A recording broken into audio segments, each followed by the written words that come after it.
Bonjour Christian Estrosi. Bonjour. Vous êtes maire de Nice, vous avez créé la France audacieuse, un mouvement politique. Vous étiez pendant très longtemps membre du RPR et vous soutenez aujourd'hui Emmanuel Macron. Qu'est-ce qu'il y a de commun entre vous et, par exemple, Manuel Valls, qui lui aussi soutient Emmanuel Macron? Au fond, une même vision de la France par rapport à l'état des lieux. Le fait que nous avons traversé une période de crise sanitaire, crise économique. Maintenant, nous voyons depuis quelques semaines qu'une nouvelle crise s'ajoute avec l'Ukraine. L'Ukraine qui est rentrée en guerre. Mais chacune de ces crises nous a fait mesurer quelque chose qui, au fond, est l'erreur des gouvernements des 30 dernières années. On ne va pas plus se tourner vers l'un ou vers l'autre, qu'il soit de gauche ou de droite. C'est un abandon régulier de nos parts de souveraineté qui fait que nous nous sommes retrouvés faibles et dépendants par rapport à ces situations. Et c'est Emmanuel Macron qui peut remettre la France dans la bonne direction de ce point de vue? Alors, il a illustré d'abord qu'il était à la hauteur pour faire face à ces crises qui, à un moment, nous ont rendus très fragiles. Je prends celle des Gilets jaunes. On a pensé qu'on passait près de la catastrophe. Et puis, il y a eu cette capacité humaine. Personnelle, oui. Et personnelle à rentrer dans le débat, dans le dialogue, à faire ce tour de France, à apaiser les situations, à proposer des solutions en matière de pouvoir d'achat, en même temps à amorcer un début de reprise qui est repassé par des relocalisations industrielles, en prenant bien le fondement de nos faiblesses sur les matières premières, sur notre capacité à produire. Donc il a su faire et il saura faire. Et aujourd'hui, lorsque je vois le paysage, j'essaie d'être simplement, pour moi qui ne suis plus un homme politique au sens politicien du terme, parce que pas engagé dans une formation politique, un homme libre, qui au fond me reconnaît dans tout ce qui a été mon parcours au RPR, à l'UMP, aux Républicains versus Sarkozy, dans ce que conduit Emmanuel Macron comme politique aujourd'hui. Je me dis, dans ces périodes-là, à partir du moment où il y a quelqu'un qui fixe un cap pour nous dire, allez, France 2030, on va retrouver cette part de souveraineté. Et donc vous le soutenez? Pour moi qui étais ministre de l'Industrie, ça a été une tragédie quand on a abandonné le nucléaire civil, et alors que nous étions celui qui en commercialisait le plus dans le monde. La fermeture de Fessenheim, de ce point de vue, c'est une erreur? Je pense que la fermeture de Fessenheim n'était pas une bonne chose.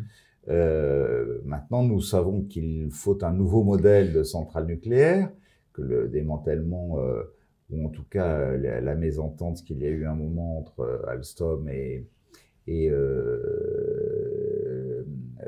EDF nous a conduit à une véritable catastrophe. Ça, cette parenthèse-là, si j'ose dire, est plus ou moins fermée. Je voudrais vous amener sur un terrain qui est un élément du bilan d'Emmanuel Macron qui est très important et qui vous tient à cœur parce que vous avez longtemps été très vocal sur ce sujet, c'est ce qu'on appelle le régalien. Par exemple, 270 000 titres de séjour accordés en 2021 à des étrangers en France. Est-ce que dans le bilan d'Emmanuel Macron, vous dites finalement c'est bien et continuons comme ça? Je dis simplement que sur les titres de séjour qui ont été accordés, il y a le phénomène de l'Afghanistan. Il ne faut pas comparer une période donnée. Il faut comparer des périodes données. Il ne faut pas comparer une année sur l'autre. Quand vous avez une crise, c'est comme si vous me disiez, là, écoutez, en moins de 10 jours... Il y en a eu très peu de réfugiés afghans. Au total, sur les 270 000, c'est vraiment une petite minorité. Donc, par contre, la politique qui consiste de la part d'Emmanuel Macron à dire, bon, écoutez, maintenant, soit on a des accords de réciprocité, ce qui est le cas avec l'Algérie, on étudie au cas par cas les demandes de visa, soit on ne veut pas reprendre les gens qui ne sont pas admis au droit d'asile dans les pays d'origine, et on réduit ou on supprime d'accorder les visas. Alors, on rentre dans le régalien, mais permettez-moi quand même de revenir, même si sur le régalien, C'est pas la meilleure partie du bilan d'Emmanuel Macron, si? C'est pas la plus mauvaise partie non plus. Ah, c'est quoi la plus mauvaise? Bon, d'abord, si je vous dis c'est pas la plus mauvaise, c'est pas la moins bonne. Okay, mais vous voulez pas dire qu'elle est la plus mauvaise? Non, je pense que peut-être c'est de ne pas être allé assez loin dans la décentralisation.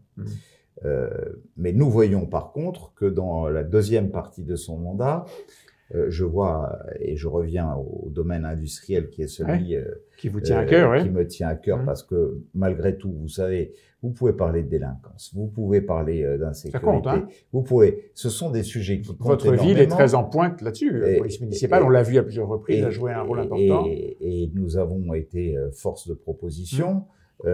En matière de décentralisation, quand vous avez le président de la République qui, sur le plan de relance, me dit OK, vous nous proposez de construire un hôtel de police qui mutualise police nationale, police municipale, qui s'élève à 250 millions d'euros. Sur le plan de relance, nous y plaçons 170 millions d'euros. C'est qu'on écoute le maire d'une grande ville de France. Donc ça, c'est et positif. Je pourrais rajouter la construction d'un campus sur le numérique, et je pourrais rajouter un accompagnement sur une grande politique culturelle qui peut nous conduire à être capitale européenne de la culture en 2028, et je pourrais rajouter un plan de relance à 2,4 milliards signé entre l'État et une collectivité sur le triptyque cohésion sociale, compétitivité des territoires et transition écologique, qui va nous aider à faire baisser de près de 26% notre empreinte carbone sur les 3-4 ans qui viennent. Christian Estrosi, dans l'actualité, il y a deux sujets non pas qui dominent, parce que la guerre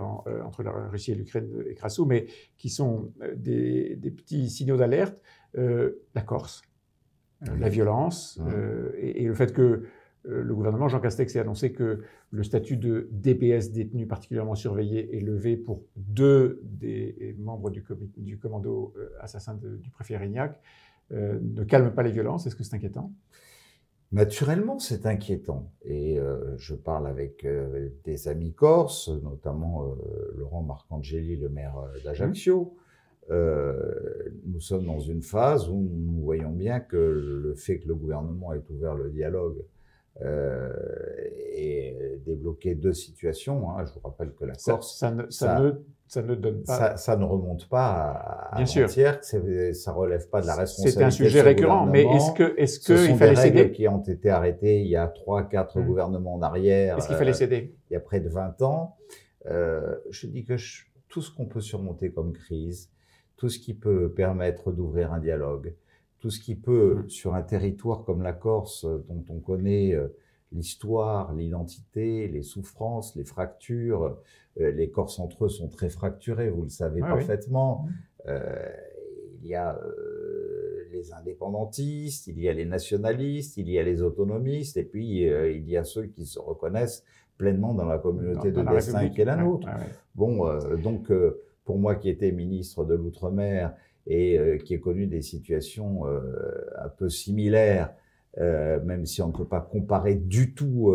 Les Corses n'aimeraient pas qu'on les compare. Non, et surtout, c'est pas possible. Mais par contre, donc, j'ai eu à faire face à des crises où j'ai bien compris que si on ne rentrait pas dans un dialogue qui accordait à celui qui revendiquait, à celui qui menaçait, à celui qui crée des situations explosives, la capacité à trouver une part de dignité et pas d'humiliation et matière à discuter. Donc le gouvernement a bien fait et on attend les résultats, c'est ça? Voilà, c'est comme quand il y a une crise sociale, il faut discuter avec des partenaires sociaux. C'est exactement la même chose. Autre sujet d'actualité, les 15 centimes de réduction par litre d'essence, quel que soit le carburant sauf le bioéthanol, à partir du 1er avril.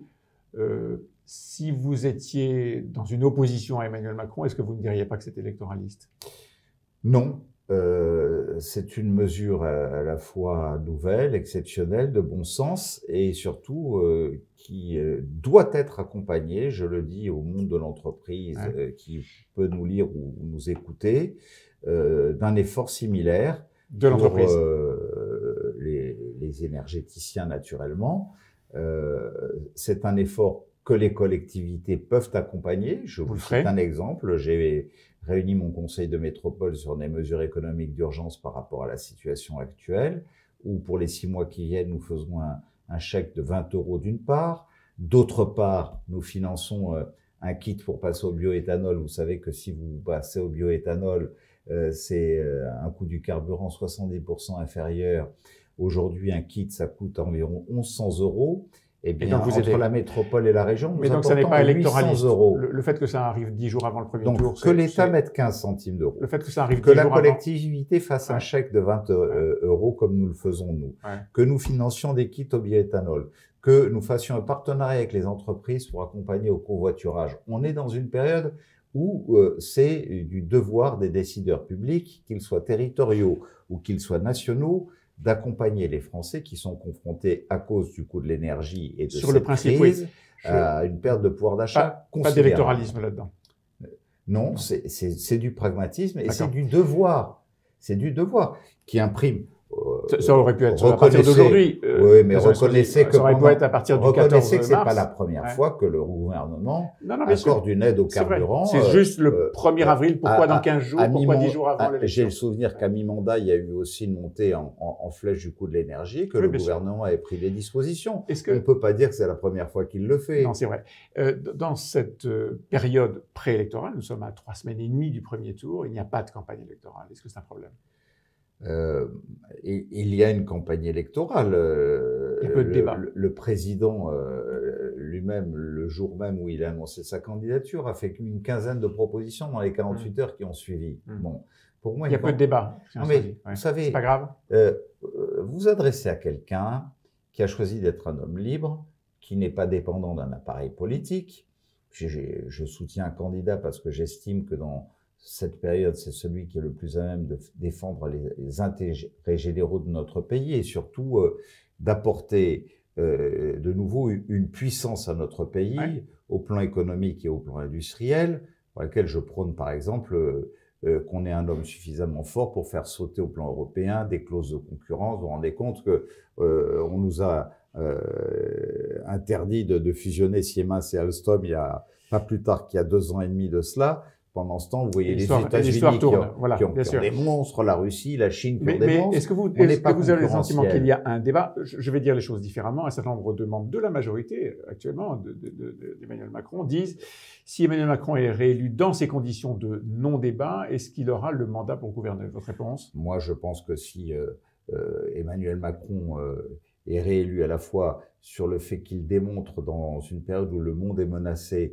que nous avons une stature internationale à la tête de notre pays, qu'il peut mettre en place un pacte européen de défense, un pacte entre générations avec une vraie réforme des retraites progressive sur 9 ans à 65 ans, que nous pouvons avoir un pacte sur le plein emploi avec les nouveaux métiers émergents, notamment dans le domaine de la santé, des éco-industries, que nous pouvons sur le régalien et la souveraineté, notamment avec l'arrivée de l'intelligence artificielle, puisqu'on n'est pas allé à fond sur la sécurité ou sur la sécurité globale qui a été proposée au Parlement. Malheureusement, le Conseil constitutionnel s'est opposé à des réformes extrêmement innovantes. Et donc vous pensez que ces conditions étant remplies, le débat sera là et qu'il y aura mandat, en tout cas, des propositions sont faites aux Français, elles sont posées sur la table. Pendant 3 semaines, 4 semaines, moi-même, je serai de ceux qui accompagneront le président pour faire campagne sur ces sujets.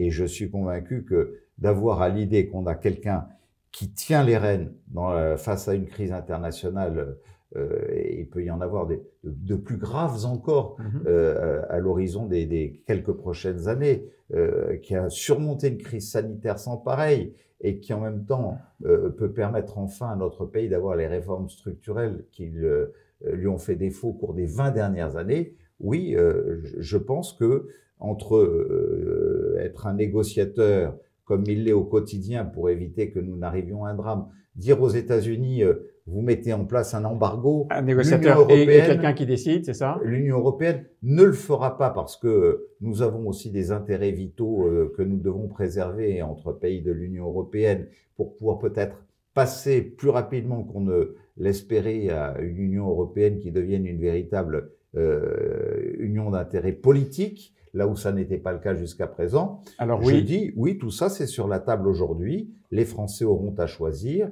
entre une politique... le 10 et le 24 avril. Merci beaucoup, Christian Estrosi. Merci.